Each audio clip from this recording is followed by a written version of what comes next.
अस्सलाम वालेकुम स्टूडेंट्स हमारा आज का टॉपिक है डीसी मोटर और हम पढ़ रहे हैं 10th physics chapter 15।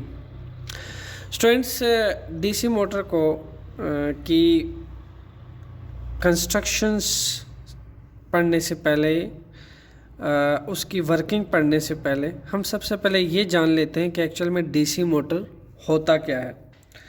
Students actual में आपके पास डीसी मोटर एक ऐसा डिवाइस है जो कन्वर्ट करता है इलेक्ट्रिकल एनर्जी को मैकेनिकल एनर्जी में। ठीक है, तो हम यहाँ पे मेंशन कर सकते हैं कि डीसी मोटर एक ऐसा डिवाइस है, a device which convert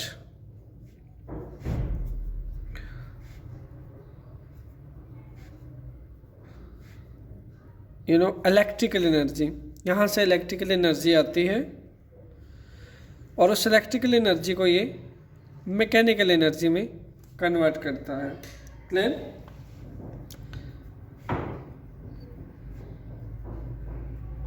electrical energy, battery से इलेक्ट्रिकल एनर्जी आ रही है क्योंकि बैटरी इसके साथ कनेक्ट होती है, ये बैटरी, तो इट मीन्स कि it needs electrical energy to operate.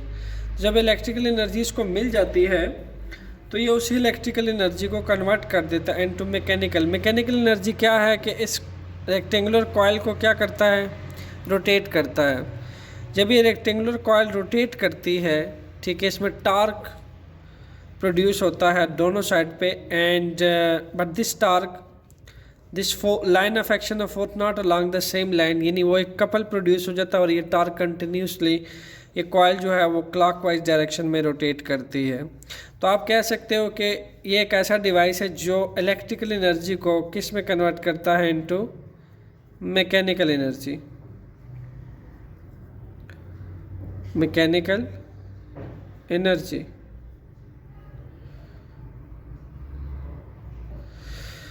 फिर आप ये भी कह सकते हैं कि एक ऐसा डिवाइस भी होता है जो इलेक्ट्रिकल एनर्जी को रोटेशनल काइनेटिक एनर्जी में कन्वर्ट करता है। आप देखें, एक कॉइल होती है आपके पास, ठीक है, सपोज करें कि यहाँ पे ये मैग्नेट, यहाँ नॉर्थ पोल है और ये इसका साउथ पोल है, और यहाँ से मैग्नेटिक फील्ड लाइंस इस कॉइल में से पास कर रही हैं।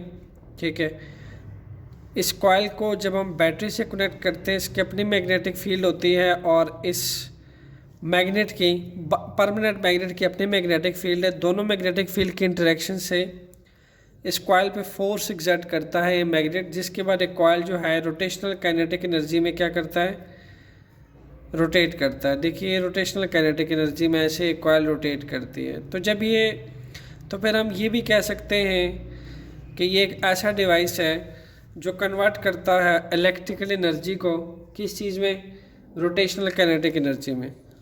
और अ डिवाइस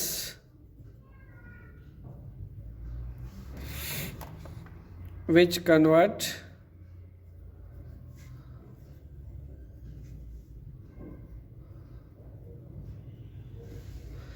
ये किस में कन्वर्ट करता है स्टूडेंट्स, इलेक्ट्रिकल एनर्जी को, electrical energy into rotational kinetic energy. Rotational kinetic energy, rotational kinetic energy कैसे हुआ, ये इलेक्ट्रिकल एनर्जी आ रही है, ठीक है, ये देखिए बैटरी लगी है, बैटरी कनेक्ट है, तो इलेक्ट्रिकल एनर्जी आ रही है। क्लियर? तो अब जब इस कॉइल में से करंट पास करता है और दोनों मैग्नेटिक फील्ड की इंटरेक्शन से जब इस पर टर्निंग इफेक्ट की फोर्स लगती है, तो इस कॉइल इलेक्ट्रिकल एनर्जी को किस में कन्वर्ट कर रही है। देखिए ये कॉइल रोटेट करती है ऐसे, ठीक है, ऐसे इसके रोटेशन से मींस कि इसमें कौन सी एनर्जी मौजूद है, आइदर इस क्लॉकवाइज रोटेशन या एंटी क्लॉकवाइज रोटेशन, बट ये रोटेशनल काइनेटिक एनर्जी में इसको कन्वर्ट करता है। क्लियर? तो हम ये कह सकते हैं कि डीसी मोटर एक ऐसा डिवाइस है जो इलेक्ट्रिकल एनर्जी को मैकेनिकल एनर्जी में कन्वर्शन के ऑपरेट पे काम करता है, या यूँ कह लीजिए जो इलेक्ट्रिकल एनर्जी को रोटेशनल काइनेटिक एनर्जी में कन्वर्ट करता है। स्टूडेंट्स, जो डीसी मोटर है वो आपके डायरेक्ट करंट पे ऑपरेट होता है।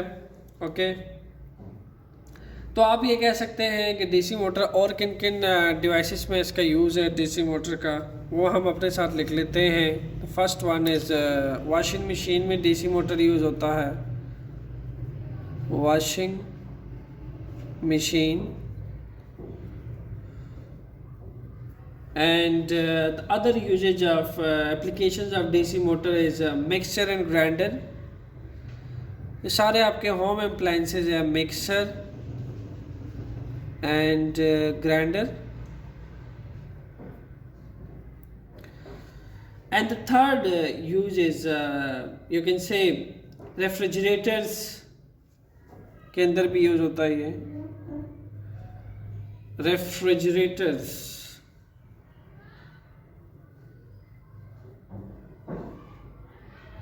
ये सारी वो आपकी होम अप्लाइंसेस है जिसके अंदर आपके इलेक्ट्रिक मोटर जो है वो यूज़ होता है और इलेक्ट्रिक मोटर वर्क करता है डायरेक्ट करंट पे। स्टूडेंट्स, डायरेक्ट करंट एक कांस्टेंट करंट को कहा जाता है जो बैटरी की सप्लाई से एक डायरेक्ट करंट होता है जो टाइम के साथ साथ जिसकी पोलैरिटी चेंज नहीं होती और टाइम के साथ साथ जिसकी पोलैरिटी फिक्स रहती है और अपनी डायरेक्शन को चेंज नहीं करता, ऐसा करंट डायरेक्ट करंट कहलाता है। क्लियर? ये तो हो गया डीसी मोटर। सबसे पहले हमने किस चीज़ को देखा है? डीसी मोटर को देखा है। क्लियर? अब डीसी मोटर के बाद अब हम देखते हैं कि इस डीसी मोटर का प्रिंसिपल क्या है। Clear? Principle of motor. So students, principle of motor क्या है उसको देख लेते हैं। Principle of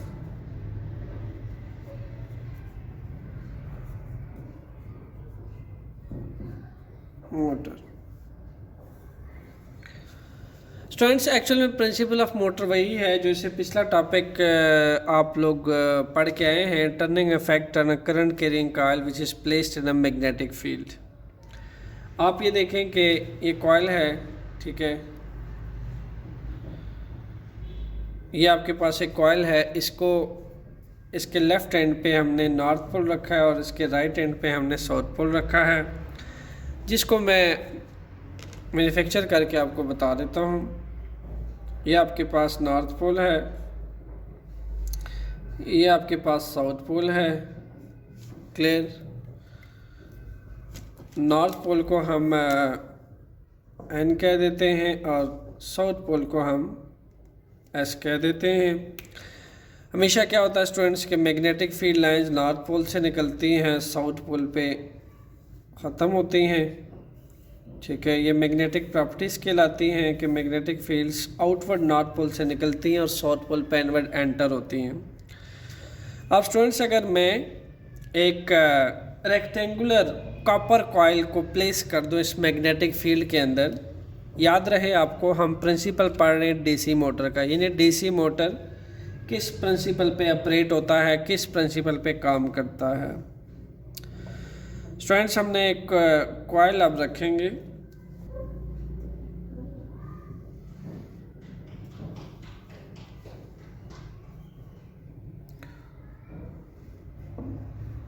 clear? इस कॉइल को हम कनेक्ट कर देते हैं एक बैटरी के साथ।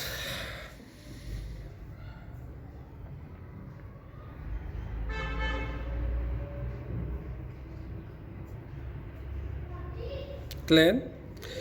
हम ये देखते हैं स्टूडेंट्स कि बैटरी से कनेक्ट करने के बाद जब इस कॉइल में से करंट आई पास करता है from higher potentials to lower potential, तो ऑब्वियसली ये एक coil as a magnet behave करने लग जाता है। ये हम एम्पेयर के एक एक्सपेरिमेंट से कंक्लूड कर चुके हैं, ओस्टर्ड एक्टिविटी से कंक्लूड कर चुके हैं कि जब भी करंट आई पास करता है किसी भी रेक्टेंगुलर कॉइल्स के अंदर से या फिर एक स्ट्रेट वायर कंडक्टर में से करंट आई पास करता है, then this conductor behave like a magnet.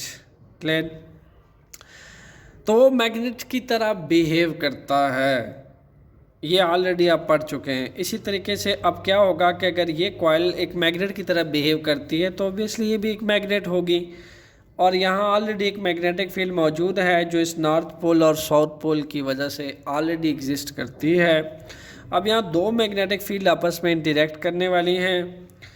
इन दोनों के इंटरेक्शंस के बाद इस कॉइल पे एक फोर्स एग्जर्ट होगी जिसको टर्निंग फोर्स कहा जाता है।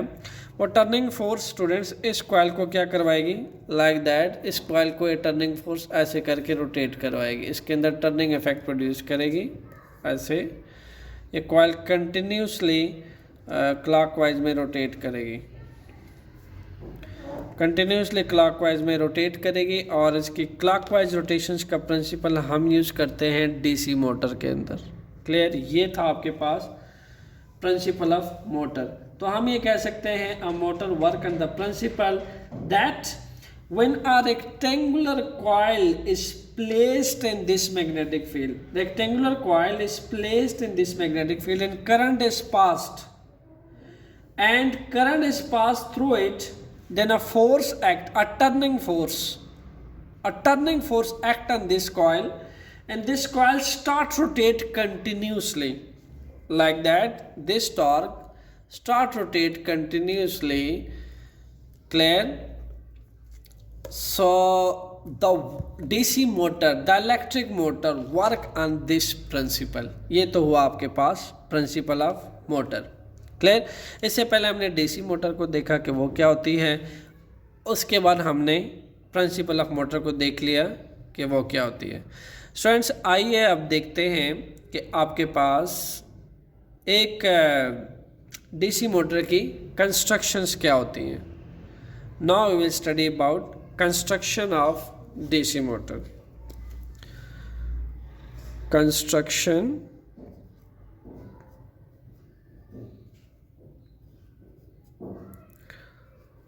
of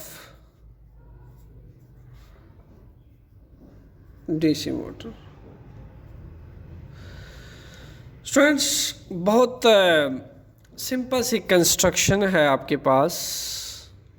नंबर एक, हम स्टार्ट करते हैं बैटरी से। हमने बैटरी को कनेक्ट किया हुआ है ब्रशेस के साथ। ये कार्बन ब्रशेस हैं, ठीक है। बैटरी को इसके साथ कनेक्ट किया हुआ है, एंड देन कार्बन ब्रशेस को स्टक किया हुआ है कम्यूटेटर्स के साथ।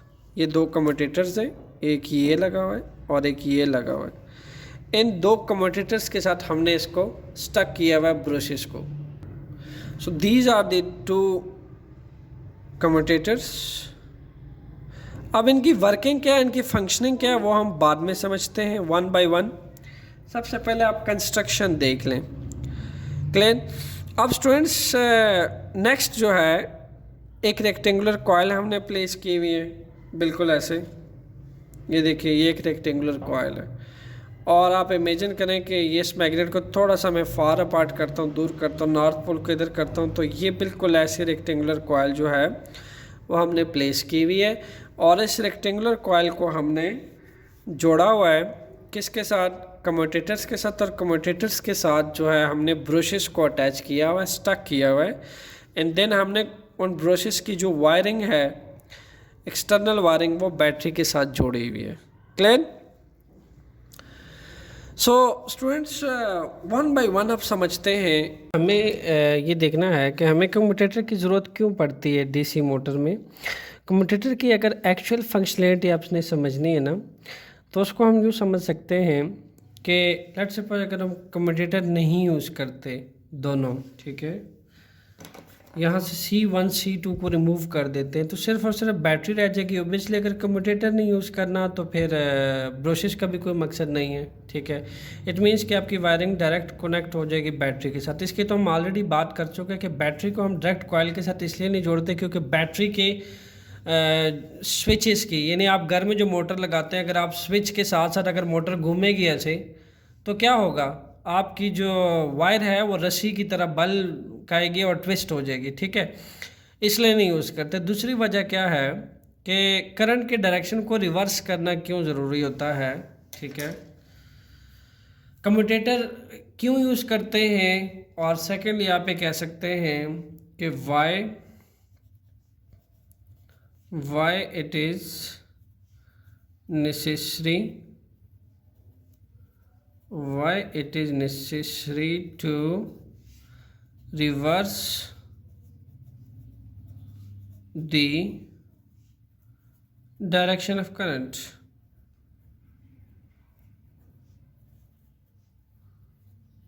ठीक है, हमें करंट के डायरेक्शंस को रिवर्स करना क्यों ज़रूरत है, these two questions clear students. हम सिंपली जो है अगर एक केस ले लेते हैं, लेट्स सपोज मैं इस डायग्राम को अभी यहाँ से हटा देता हूँ और एक रफ डायग्राम बनाते हैं, और उससे हम समझते हैं कि करंट की डायरेक्शन जब रिवर्स होती है, या बैटरी के जो ये पोलर्स हैं, टर्मिनल हैं, अगर वो इस कॉइल के साथ साथ रोटेट करते हैं तो ऑब्वियसली बैटरी के टर्मिनल भी रोटेट करेंगे। ये नहीं, अगर एक साइकिल कंप्लीट होगा, ठीक है, ये ऐसे लगा हुआ है, बैटरी के टर्मिनल भी साथ रोटेट कर रहे हैं, तो इस साइड पे अगर लेट सपोज प्लस था, इस साइड पे माइनस था, तो एक साइकिल कंप्लीट करने के बाद मैं इसकी एक साइकिल कंप्लीट करता हूँ ऐसे, एक साइकिल कंप्लीट हुई तो प्लस अब इस साइड पे आ चुका है और माइनस अब इस साइड पे आ चुका है। अब करंट ऐसे फ्लो करेगा, क्लियर। पहले करंट जो फर्स्ट केस था ये वाला, जिसके ऊपर सर्कल कर लेता हूँ मैं, ये फर्स्ट केस था, ये आपका सेकंड केस है जब एक साइकिल कंप्लीट हो चुका है। फर्स्ट केस में करंट ऐसे जा रहा है, सेकंड केस में अब करंट ऐसे जा रहा है।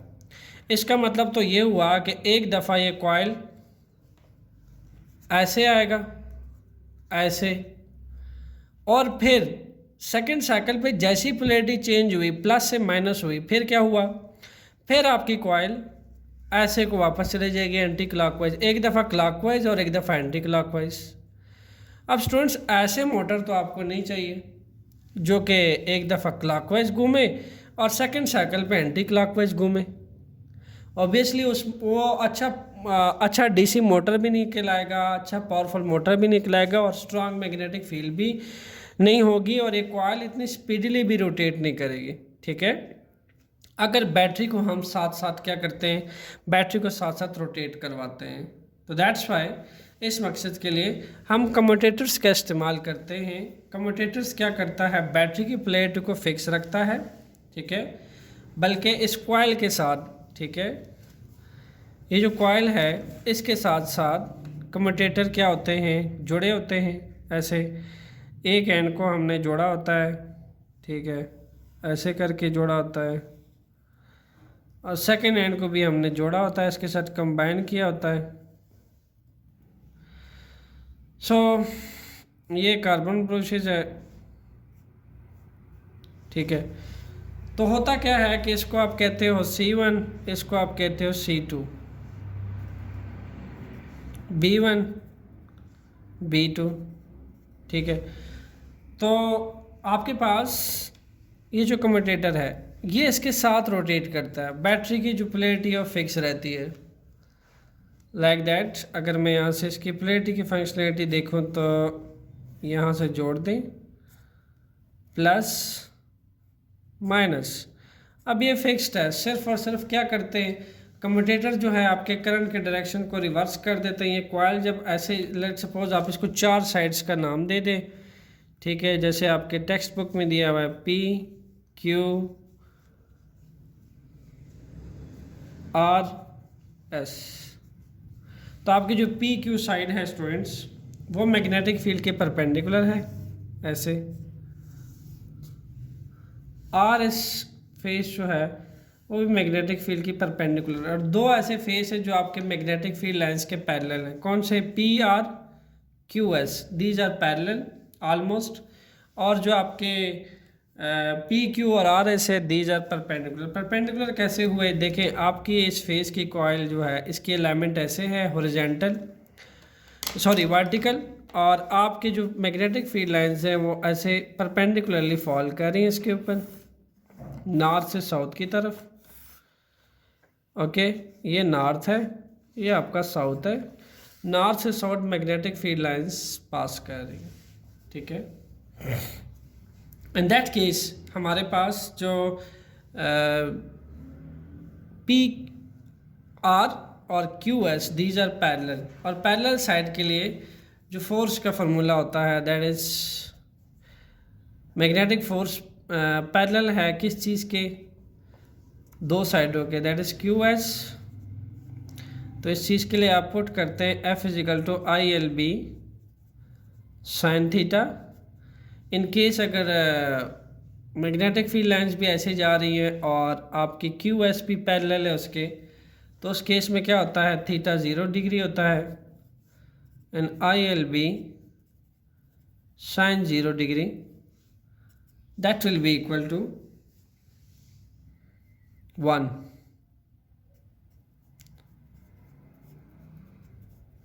So in that case sin 0 degree equal to 0 and यहाँ पे 0 सबके साथ मल्टीप्लाई होता है, then what will be result, we will get 0। Clear.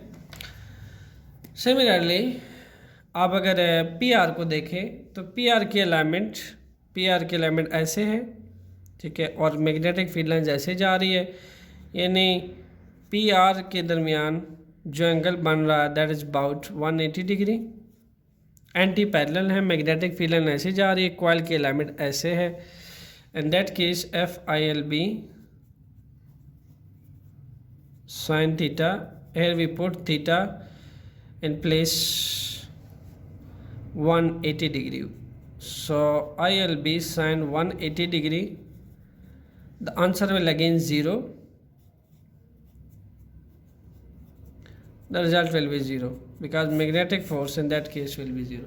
इसका मतलब मैग्नेटिक फोर्स सिर्फ किस केस में एक्ट करने वाला है, सिर्फ और सिर्फ स्टूडेंट्स जब आपके पास पी क्यू और आर एस के परपेंडिकुलर है, उस केस में मैग्नेटिक फोर्स एक्ट करने वाला। आई एस को प्रैक्टिकली प्रूफ करते हैं, आपकी मैग्नेटिक फील्ड लाइंस ऐसे जा रही हैं, ठीक है, ये मैग्नेटिक फील्ड लाइंस की डायरेक्शन है, और आपके पी क्यू की अलाइनमेंट ऐसे है, देखें पी क्यू ऐसे है, ये क्यू है आपका, ये पी है, इसकी अलाइनमेंट ऐसे, तो इस एंगल कौन सा बना रही है, 90 डिग्री, ठीक है।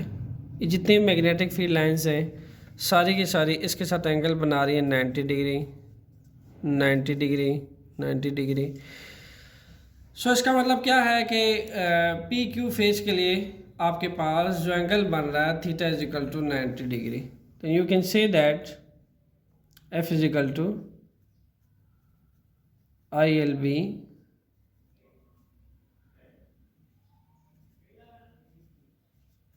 sin theta, you can write ILB sin 90। Students, in trigonometry sin 90 is equal to 1, you can write ILB 1, so you will get maximum magnetic force in that case, ILB। Similar calculation will be do for RS. In case of RS, we will also get maximum magnetic force. Clear? For RS, we will be also get maximum magnetic force. So इसका मतलब ये है कि PQ और RS पे जो इसके perpendicular face पे लाई कर रहे हैं उस पे मैक्सिमम मैग्नेटिक फोर्स लाई करेगी, यानी इसी दोनों फेस पे टॉर्क प्रोड्यूस होगा और ये ऐसे रोटेट करने वाली है। क्लियर? और जो आपके क्यू एस है और पी आर है उस पर कोई फोर्स नहीं लगेगी, यहाँ पे मैग्नेटिक फोर्स 0 होगी। इसे नेक्स्ट में आपको आंसर दूंगा कि जो कम्यूटेटर है वो कैसे करंट के डायरेक्शन को रिवर्स करते हैं। कि ये जो मैग्नेट आपको नज़र आ रही है इसकी क्या फंक्शनिंग है, और ये जो रेक्टेंगुलर कॉइल है जब हम इसको मैग्नेट में प्लेस करते हैं इसकी क्या फंक्शनिंग होगी। एंड देन हम कम्यूटेटर का काम चेक करते हैं कि कम्यूटेटर जो है वो क्या फंक्शनिंग करता है और ब्रशेस को किस लिए हमने इन कम्यूटेटर के ऊपर प्लेस किया हुआ है। Let's check step by step functioning of each and every component. Students, आप देख सकते हैं कि मैंने कॉइल को, रेक्टेंगुलर कॉइल को जो डीसी मोटर में प्लेस्ड होती है वो मैंने ऑलरेडी यहाँ पे रख दी है। अब इसके लेफ़्ट हैंड पे और राइट हैंड पे हम पोल्स रखेंगे। This one is north pole, this one is south pole.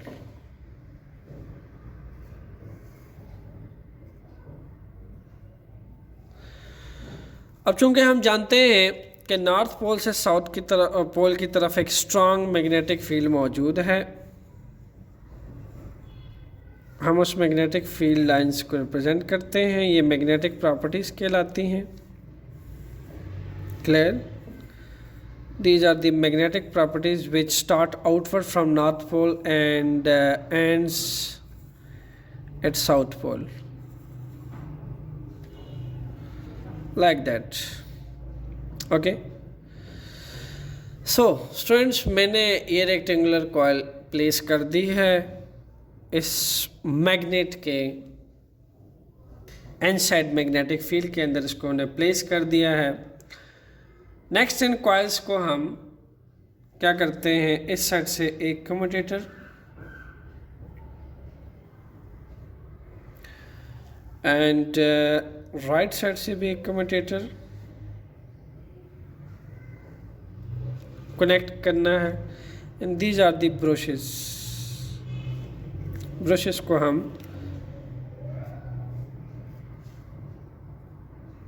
Carbon brushes होती हैं, एंड देन हम इसको जोड़ देते हैं बैटरी के साथ।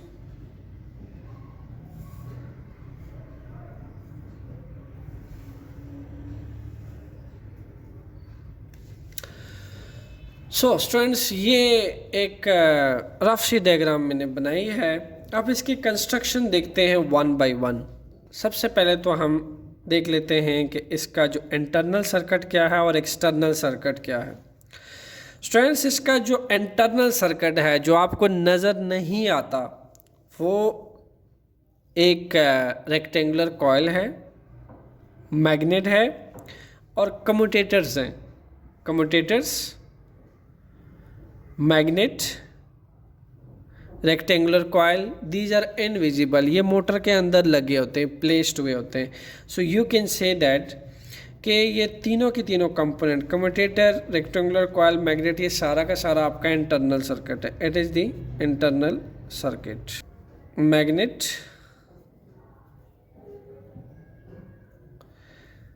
Coil, commutator. कम्यूटेटर की फंक्शनिंग अभी समझते हैं, आपने जस्ट देखते जाना है, हम पूरी वर्किंग समझेंगे इसकी। नेक्स्ट है स्टूडेंट्स एक्सटर्नल सर्किट। अब एक्सटर्नल सर्किट में क्या क्या चीज़ आ जाती है?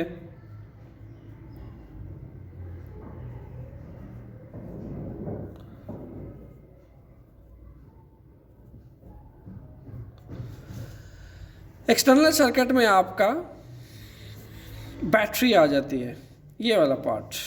It is the external circuit. Battery is the external circuit. बाकी सारा का सारा आपके पास इंटरनल सर्किट है। क्लियर? स्टूडेंट्स, हम इन कम्यूटेटर्स को रीनेम कर देते हैं। ये जो कम्यूटेटर है जो आपके लेफ्ट हैंड पे नज़र आ रहा है, इसको मैं कह देता हूँ C1, इसको कह देता हूँ C2, और जो आपके ब्रशेस लगे हुए हैं इसको हम कह देते हैं B1, इसको हम कह देते हैं B2। क्लियर? और इसी तरीके से हम आपके जो रेक्टेंगुलर कॉइल की साइड्स हैं उसको हम कह देते हैं A, B, C, D।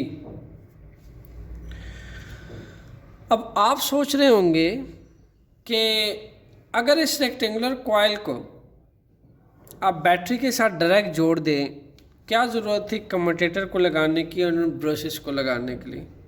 Students, उसके लिए मैंने एक सेटअप लगाया हुआ है। ये देखिए कि अगर मैं इसको इसके साथ नहीं जोड़ता देन व्हाट विल हैपन। सबसे पहले तो आप कम्यूटेटर और ब्रशेस की फंक्शनिंग समझने से पहले एक थॉट डेवलप कर दें कि अगर इन वायर्स को, इस रेक्टेंगुलर कॉइल को डायरेक्ट बैटरी से जोड़ दिया जाता, इस रेक्टेंगुलर कॉइल का कनेक्शन डायरेक्ट बैटरी से कर दिया जाता, व्हाट विल हैपन? होता क्या स्टूडेंट्स के ये जो वायर है ये कनेक्शन वायर ट्विस्ट हो जाता है, इट विल गेट ट्विस्टेड जब कॉइल रोटेट करता। सपोज करें कि कॉइल रोटेट कर रही है, ऐसे ऐसे कॉइल रोटेट कर रही है, तारे क्या हो जाती है, ट्विस्टेड हो जाती।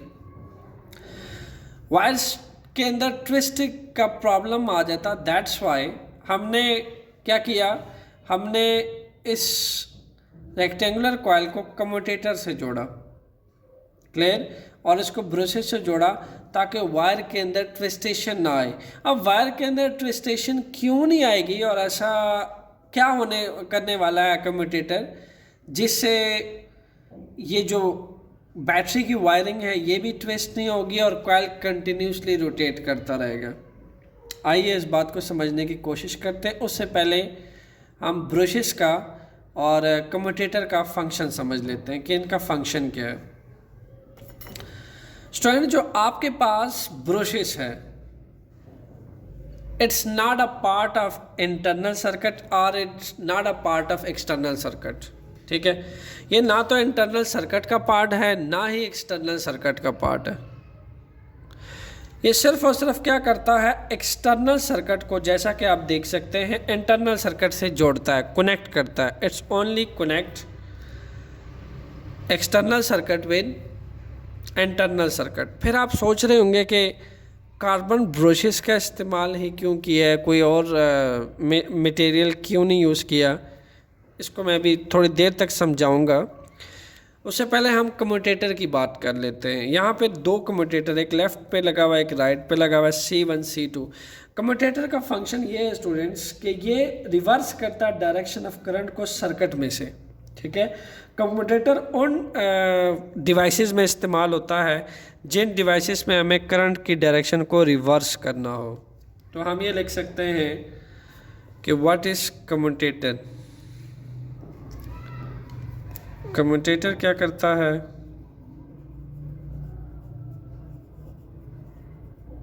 you can say that a device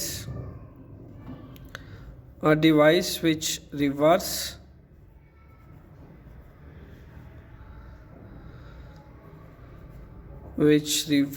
the direction of current। तो हमने इलेक्ट्रिक मोटर में इसको क्यों यूज़ किया। इलेक्ट्रिक मोटर में कम्यूटेटर की फंक्शनिंग ये होती है कि जब आपकी कॉइल एक साइकिल कंप्लीट करके यहाँ आती है, यहाँ ऐसे आती है, तो इन वायर्स की ट्विस्टिंग नहीं होती, बल्कि जो कम्यूटेटर हैं वो भी इसके साथ रोटेट करते हैं, इस कॉइल के साथ कम्यूटेटर रोटेट करते हैं स्टूडेंट्स।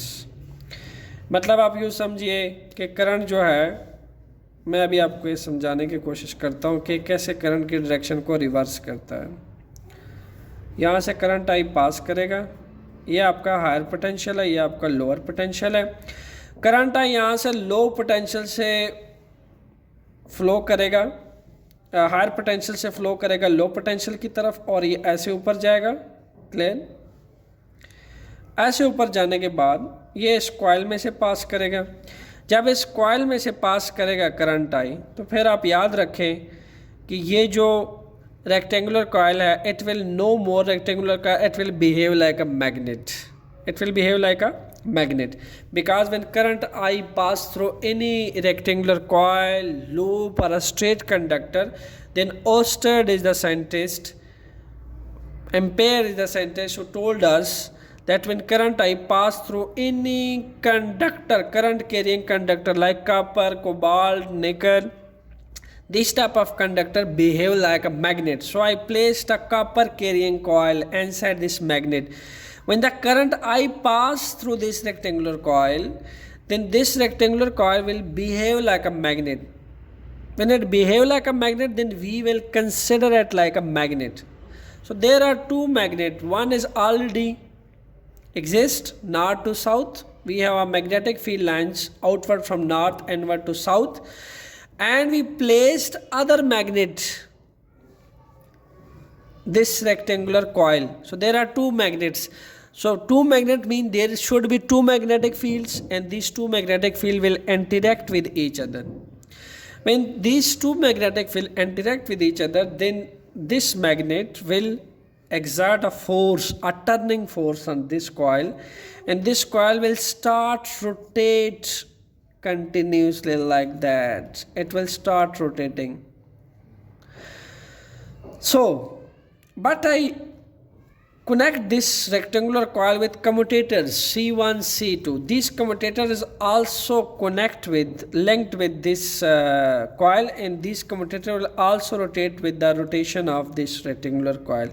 Means के अगर मैं कहूँ कि जो ए बी साइड है इस रेक्टेंगुलर कॉइल के वो C1 से जुड़े हुए हैं, और जो इसके सी डी साइड्स हैं वो आपके C2 कम्यूटेटर से जुड़े हुए हैं।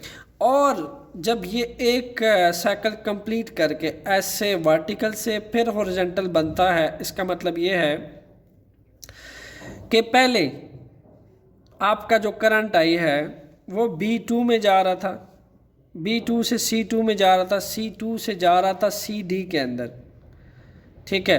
लेकिन जब आपने कॉइल को ऐसे रोटेट करवाया, कॉइल को आपसे रोटेट करवाया, तो रोटेट करने के बाद जो आपकी पहले CD साइड्स थी वो क्या बन गई हैं AB, और AB की जगह पे क्या चला गया CD, ठीक है। बहुत ज़्यादा सिंपल हो गया, ठीक है। मीन्स कि मैं क्या, अगर मैं इसके लिए पाथ डिक्लेयर कर दूँ, इसके पाथ्स क्या थे आपके पास। फर्स्ट ऑफ ऑल करंट आई गया है B2 में, B2 से गया C2 में, C2 से गया CD में, CD से गया BC में, करंट फ्लो कर रहा है BC में, BC से चला जाएगा AB में, एंड स्टूडेंट्स AB से होता हुआ आएगा B1 में, B1 से C1 में, and will and on minus terminal. Plus से ऐसे शुरू हुआ, करंट फ्लो होता हुआ, और माइनस टर्मिनल पे ऐसे एंड हुआ। स्टूडेंट्स, जब ये करंट आई एक साइकिल कंप्लीट कर लेता है, ठीक है, एक साइकिल कंप्लीट करने के बाद जब ये ऐसे आता है इस फॉर्म में, ये कॉइल ऐसे जब रोटेट करती है ऐसे करके यूँ आती है, तो ये चीज़ इन्वर्स हो जाती है। इन्वर्स कैसे हो जाती है, पहले इस कॉइल की ये साइड जो है आप कंसिडर करें, जब ये यहाँ था तो ये साइड इसकी ए बी थी, यहाँ से ऐसे करने के बाद यानी जो आपकी सी डी साइड है वो दूसरी साइड चली गई है, और आपकी ए बी साइड जो है वो राइट एंड पे आ गई है। मीन्स के पूरा, अब इसके साथ एक कम्यूटेटर भी जुड़े हुए हैं। जब एक कम्यूटेटर जुड़े हुए हैं तो अब क्या हो गया है, C2 C1 बन गया है, और C1 जो है वो C2 बन गया। आप ज़रा देखिए क्या होगा, एक कम्यूटेटर क्या कमाल करने वाले हैं। पहले इसी प्लस से करंट जा रहा था, वो B2 में जा रहा था, B2 से अब की बार करंट बजाय C2 में जाने के किस में जाने वाला है स्टूडेंट, C1 में जाने वाला है। वाई, सेम साइकिल है, बैटरी की पोलैरिटी फिक्स्ड है क्योंकि डीसी मोटर है, डायरेक्ट करंट पास कर रहा है, बैटरी अपनी पोलैरिटी नहीं चेंज कर रही, बल्कि कम्यूटेटर करंट की डायरेक्शन को रिवर्स कर रहा है। देखिए पहले B2 से C2 में जा रहा था, B2 से C1 में जा रहा है करंट, ठीक है। मैं फिर रिपीट करता चलूँ, आपके पास इनिशियली ये कॉइल ऐसे पड़ी थी, ठीक है, ये कम्यूटेटर इस रेक्टेंगुलर कॉइल के साथ लिंक्ड है। जब आपने इसको ऐसे रोटेट किया तो इसकी जो ए बी फेस था, इसकी जो ए बी साइड थी वो रोटेट होके कहाँ आ गई, ऐसे, तो ये ए बी आ गया, ये सी डी चला गया। अब करंट की डायरेक्शन रिवर्स हो चुकी है। अब की बात, जो आपका C1 है वहाँ से करंट फ्लो होता हुआ किस में चले जाना है, ए बी में, क्योंकि यहाँ पे साइड ए बी आ चुकी है, ठीक है। And then up to so on, ऐसी करंट का डायरेक्शन जो है आपके पास सारा का सारा रिवर्स हो गया। यानी अगर आप समझे कि करंट जो है पहले क्लॉकवाइज जा रहा था, अब करंट एंटी क्लॉकवाइज जा रहा था, अब जब आपके एक कम्यूटेटर रिवर्स हो गए तो करंट क्लॉकवाइज जाना शुरू कर देगा, ठीक है। तो आपने कम्यूटेटर को देखा कि वो कम्यूटेटर जो है वो हमने इस रेक्टेंगुलर कॉइल के साथ इसलिए जोड़े हुए हैं ताकि वो करंट के डायरेक्शन के पाथ को रिवर्स कर सके। अगर मैं ये कहूँ कि जो आपके पास यही कॉइल है, इसकी ए बी साइड यहाँ आ चुकी है एक दफ़ा रोटेट करने के बाद, और सी डी इधर जा चुकी है, तो सिंपल यहाँ पे आपके पास पहले C2 था, ठीक है, एंड देन यहाँ पे आपके पास C1 आ चुका था, और यहाँ पे आपके पास C2 आ चुका है। क्लियर?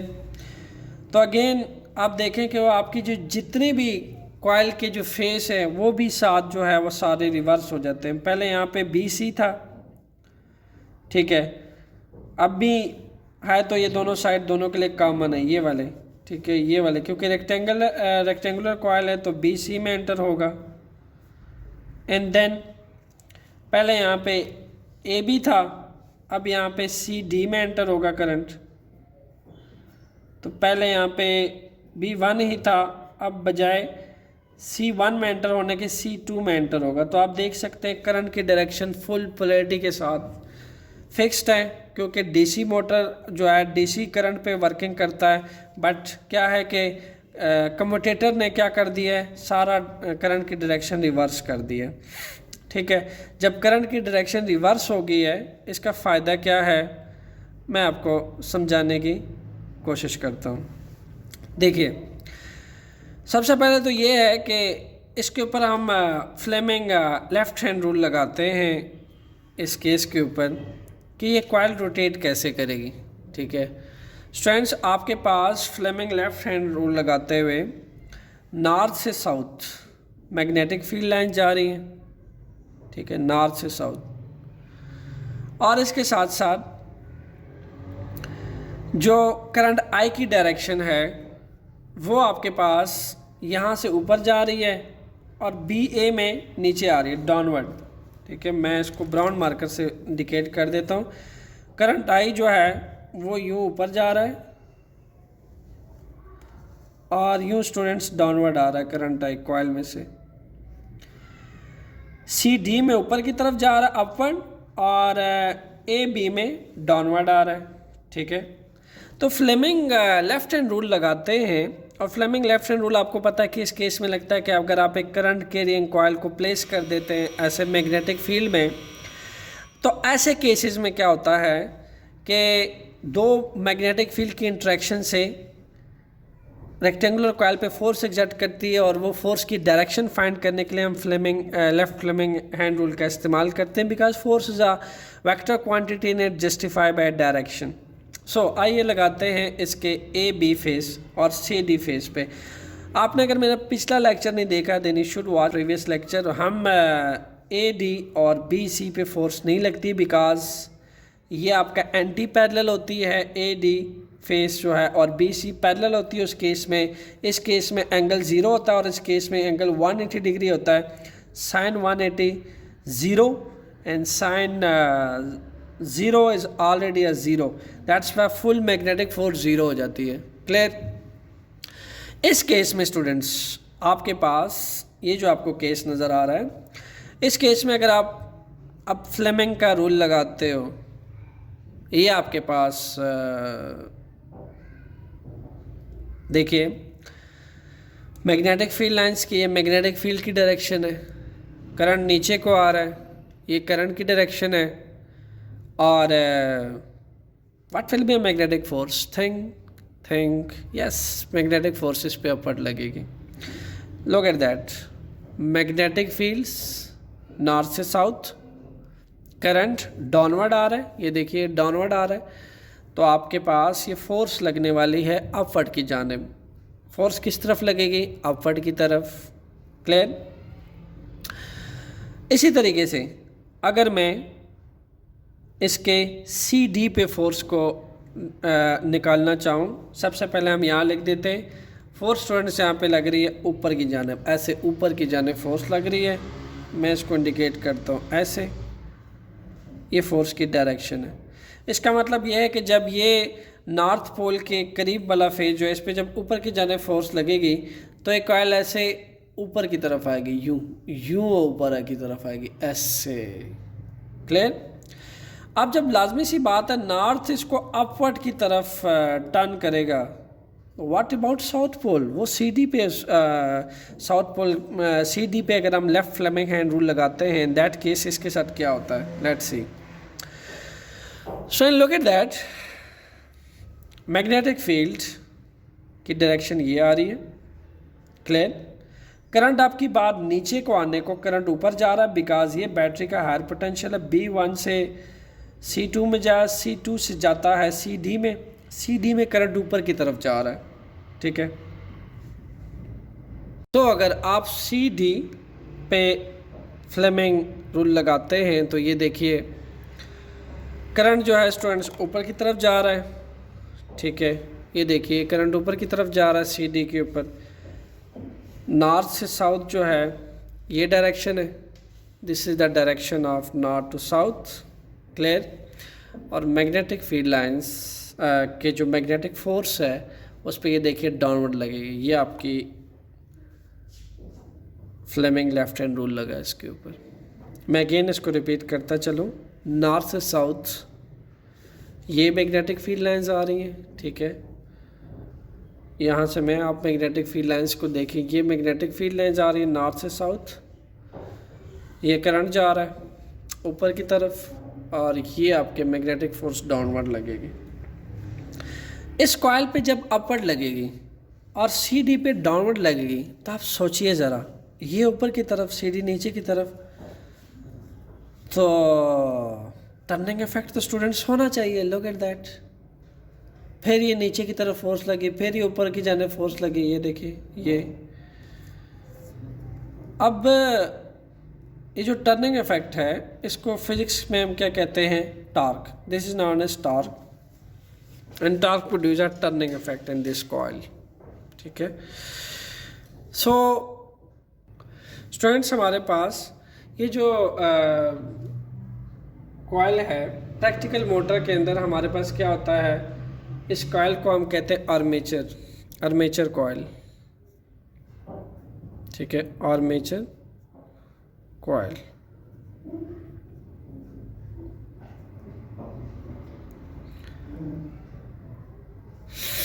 प्रैक्टिकल मोटर के अंदर एक आर्मेचर कॉइल यूज होती है और इसी तरीके से यह आर्मेचर कॉइल में बनाई जाती है मिनी लूप्स। अगर आप किसी डीसी मोटर को खोलें तो आपको बहुत सारे यहाँ लूप्स नज़र आएंगे। ये तो मैंने एक सिंगल लूप लिया है जस्ट इसकी वर्किंग प्रिंसिपल को समझने के लिए, लेकिन आप अगर एक प्रैक्टिकल मोटर देखते हैं और उसको खोलते हैं और उसका इंटरनल सेक्टर देखते हैं तो ये मिनी ऑफ लूप्स पे मुश्तमिल होती है आर्मेचर कॉइल। मींस कि अगर मैं यहाँ पे 200 से 300 दफ़ा इसको लूप दूँ, ठीक है, ऐसे करके, ये तो एक दफ़ा लूप है,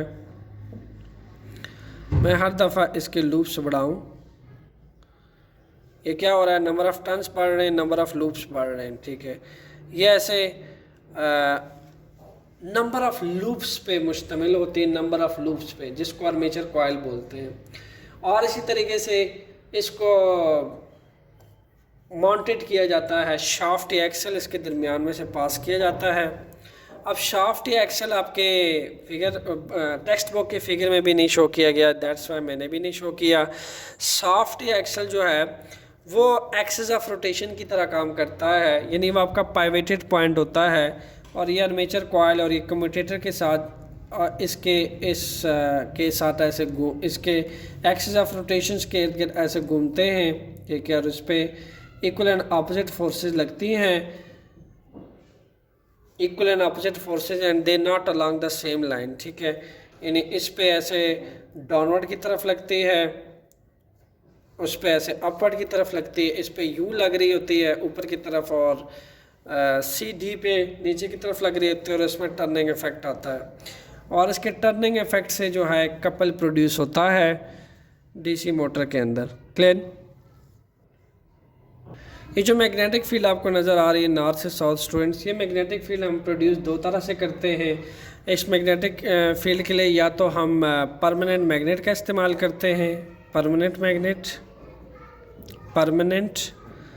मैग्नेट, या यू कैन से दैट हम इलेक्ट्रोमैग्नेट का भी इस्तेमाल करते हैं, इलेक्ट्रोमैग्नेट भी इस्तेमाल किया जाता है इसके लिए, ठीक है।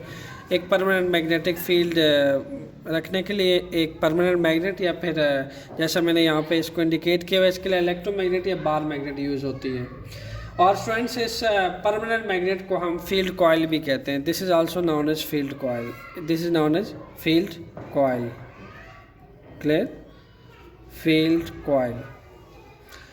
सो स्टूडेंट्स हमारे पास जो टॉर्क प्रोड्यूस होता है इस आर्मेचर के ऊपर, इस आर्मेचर कॉइल के ऊपर, इस आर्मेचर कॉइल के ऊपर जो टॉर्क प्रोड्यूस होता है वो क्या करता है, ऑब्वियसली इसकी स्पीड जो होती है इसके टर्न करने की, रोटेट करने की, वो हम कंट्रोल कर सकते हैं, उसको कम या ज़्यादा कर सकते हैं। और इसकी स्पीड जो है इसके टर्निंग इफेक्ट की, करंट कैरिंग होने की, टॉर्क प्रोड्यूस होने की, वो कुछ फैक्टर पे डिपेंड करते हैं। आइए देखते हैं वो कौन से फैक्टर हैं। सो हम यहाँ पे फैक्टर लिख लेते हैं। Factor, which type of factor, you know force acting on armature coil, यानी इस आर्मेचर कॉइल पे जो फोर्स लग रही होती है, ठीक है, मैं फिगर आपके सामने रखता हूँ। इस आर्मेचर कॉइल पे जो फोर्स एक्ट कर रही होती है स्टूडेंट्स, इसके जो टर्न आता है उसको हम चंद फैक्टर पे डिपेंड करता है। सबसे पहले increasing the number of turns of coil, clear, the first factor is increasing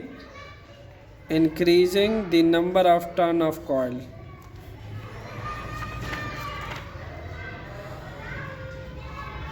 number of turns of coil. Students number of turns हम जितने इंक्रीज करेंगे, नंबर ऑफ टर्न्स जितनी हम बढ़ाएंगे, ठीक है, ये एक लूप है, ये दूसरा है, तीसरा है, ये हम क्या कर रहे हैं, नंबर ऑफ टर्न्स बढ़ा रहे हैं। नंबर ऑफ टर्न जितने ज़्यादा होते जाएंगे उतना ही मैग्नेटिक फोर्स के अंदर, इस आर्मेचर कॉइल के अंदर टर्न आएगा, उतनी ही आर्मेचर कॉइल जो है वो ज़्यादा स्पीडली टर्न करेगी, रोटेट करेगी कंटिन्यूसली, ठीक हो गया। Similarly increasing the current in the coil, this one is the first, this one is the second, increasing the current in the coil. Current को कैसे बढ़ाया जा सकता है स्टूडेंट्स, इसकी ऑलरेडी मैं बात कर चुका हूँ 2 से 3 दफ़ा। करंट बढ़ाया जा सकता है बैटरी, पोटेंशियल डिफरेंस को बढ़ाने से। बैटरी का अगर पोटेंशियल डिफरेंस बढ़ा दिया जाए तो करंट आई कॉइल में से बढ़ जाएगा।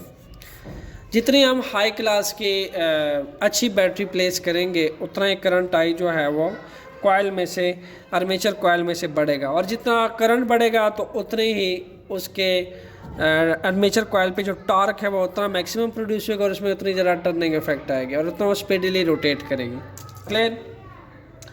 इसी तरीके से increasing the strength of magnetic field, increasing the strength of magnetic field, increasing the strength of magnetic field. Strength magnetic field जो है वो मैग्नेटिक फोर्स के क्या है, डायरेक्टली प्रोपोर्शन है।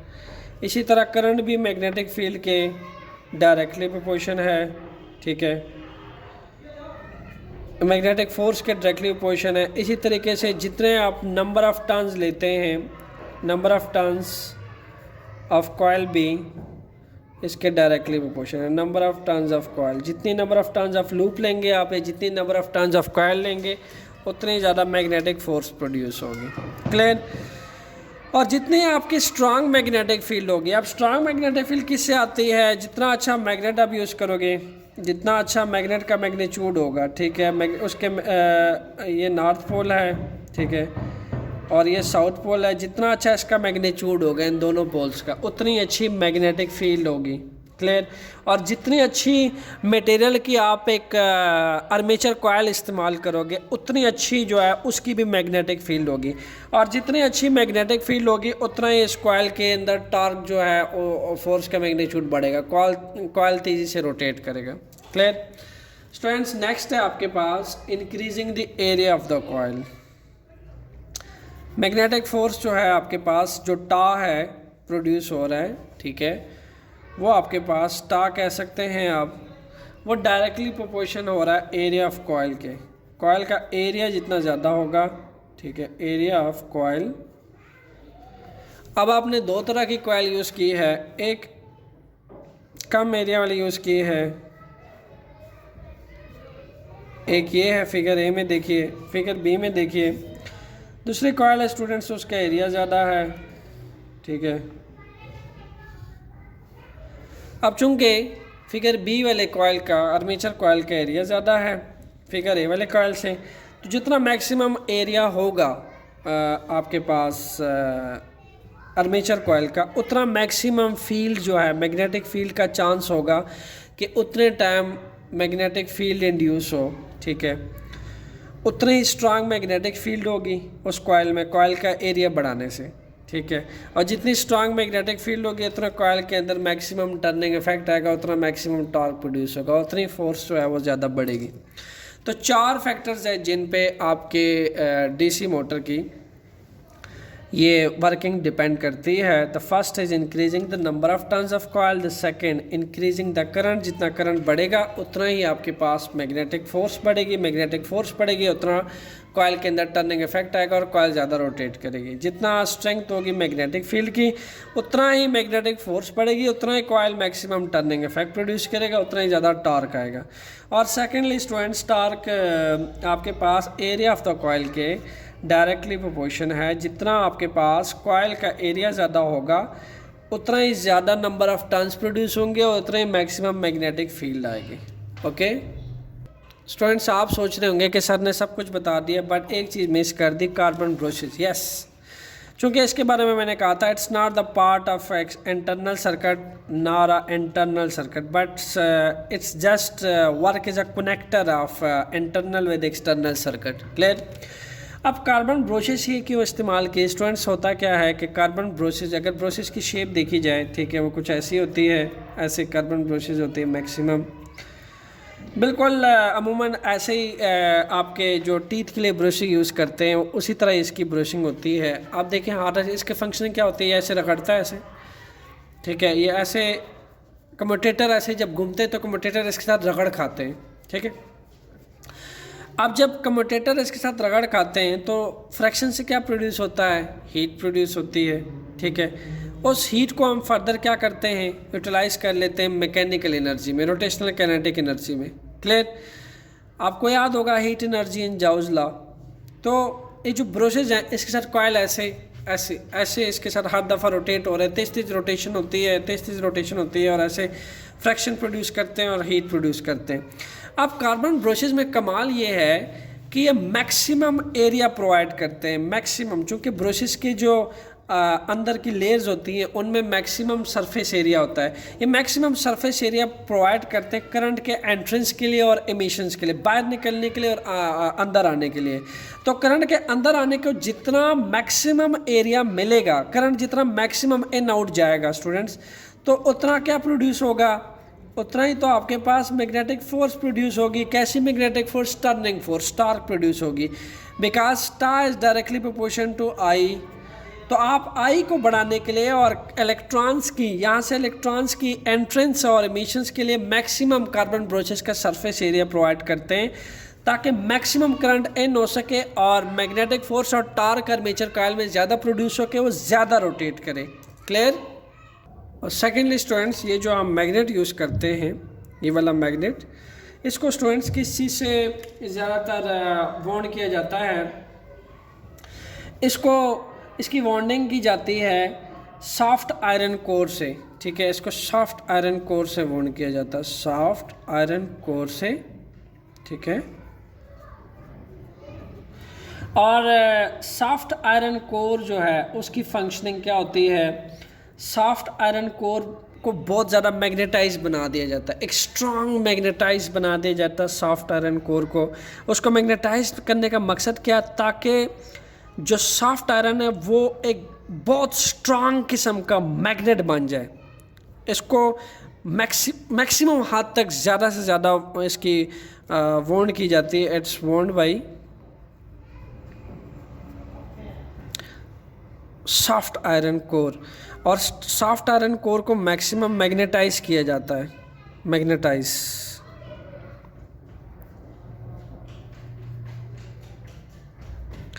मैग्नेटाइज क्यों किया जा सकते हैं? ताकि हम एक पावरफुल मोटर बना सकें, पावरफुल मोटर।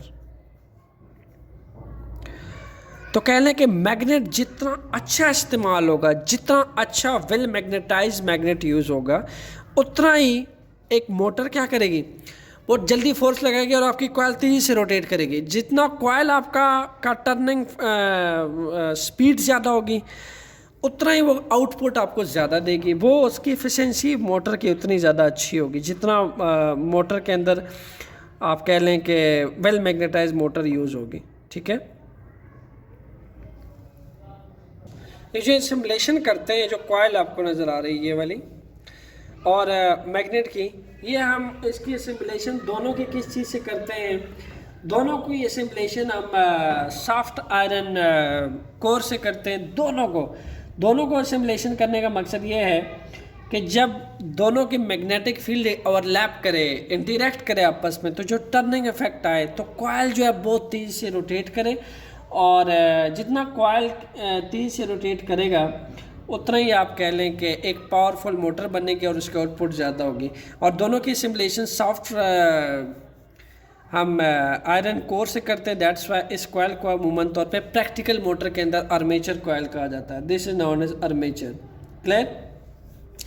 सेकेंडली, आप जितनी नंबर ऑफ कॉइल्स बढ़ाते हो, नंबर ऑफ टर्न्स बढ़ाते हो, उतने ही आपके पास मैक्सिमम मैग्नेटिक फील्ड प्रोड्यूस होती है, उतने ही मैक्सिमम मैग्नेटिक फील्ड प्रोड्यूस होते हैं, उतने मैग्नेटिक फोर्स प्रोड्यूस होती है, और उतना ही टर्निंग इफेक्ट आता है, और उतना ही मोटर जो है आपको मैक्सिमम आउटपुट देता है। स्टूडेंट्स, ये था आपके पास डीसी मोटर, जिसको हमने तफसील से देखा, जिसकी समरी ये है कि जब हम एक रेक्टेंगुलर कॉइल को विद कम्यूटेटर प्लेस करते हैं, किसमें एक स्ट्रांग मैग्नेटाइज्ड मैग्नेट के एनसाइड प्लेस करते हैं, तो हम ये देखते हैं कि उसके ऊपर मैग्नेटिक फोर्स लगती है अपवर्ड को, लाइक दैट। क्लियर? उसको अपवर्ड की तरफ खींचती है, फिर डाउनवर्ड से उस पर लगती है, ठीक है, डाउनवर्ड से भी उस पर लगती है, अपवर्ड से भी लगती है, जिससे उस पर कपल प्रोड्यूस होता है, और ये जो कॉइल है ये कंटिन्यूसली रोटेट करती है। क्लियर? सो इसकी रोटेशन से जो प्रिंसिपल प्रोड्यूस होता है उसको कहते हैं working principle of DC motor. Students, comment करके मुझे बताइएगा कि आपको ये डिटेल लेक्चर कैसे लगा, और आपकी इस वीडियो को देखने के बाद इस टॉपिक के ऊपर ग्रिप कैसी है। Thanks lot for watching. Thank you.